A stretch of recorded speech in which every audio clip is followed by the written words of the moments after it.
awitin pong ito ay isa sa pinaka-paborito kong ginawa kong Tagalog version.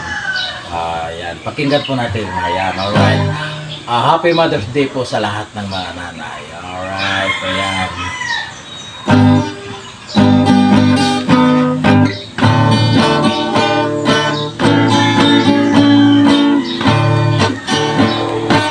Ang mga sulyap mo, dear, kamay na lang kamay.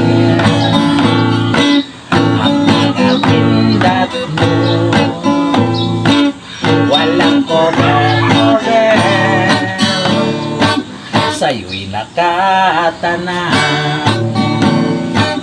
Nabalumot sa laway ay talaga ate. Pag nagkamali, di ka magsisisi.